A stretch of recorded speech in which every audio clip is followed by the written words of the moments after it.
e apertura di lo che tratta Secrets Aruba na San Nicolás,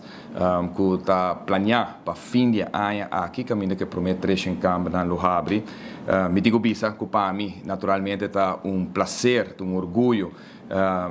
e felicidade mais grande mesmo. Está projeto que para anos atrás arriba gele, você agora tempo com nossa papi que para Ria Príncipe para vir Aruba, não tem segredo que quer todo governo desse estado essa parte a purba traja, vários blocos na hora poni, vários promê, piedra na hora poni para diferentes projetos na pariba de nossa isla. Lamentavelmente essa aqui não pode concretizar e na 2018 nós começar de viajar com negociação, é tempo aí que o grupo de Martinon, que o grupo que está desenvolvendo projeto aqui na San Nicolás e na 2019 me dá o honor para mim como retirar for de política para pôr a abertura e naturalmente percurar para o grupo aqui estabelecer seu mês na Aruba. Grupo sério, grupo com maioria de prensa dá o honor também de estar junto com minha pessoa na facilidade na República Dominicana,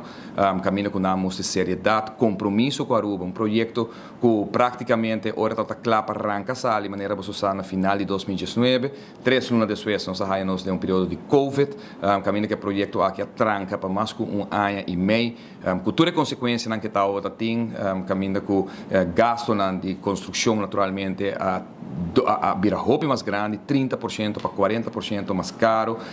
e me está contente com a gente a queda que confiança do país Aruba. Depois de sair tal tinha reto para o que trata diferentes casos na corte, me estou sumamente contente com o tempo nós a percurar para o hotel aqui desenvolvedor aqui em Aruba a percurar para todo permisso estava corretamente donar e de não parte também a percurar para cumprir com todas as condições que estava tempo para Aruba. E tempo aí você acorda hasta screening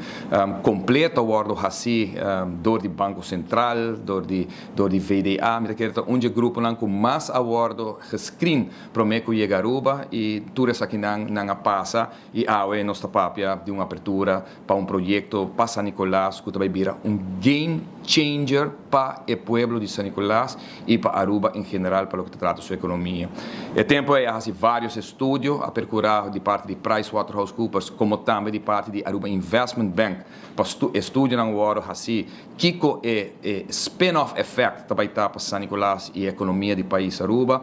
Nenhum gente não está nem imaginar não mês ainda que diferença essa aqui vai para San Nicolás uma vez que o hotel que está em operação.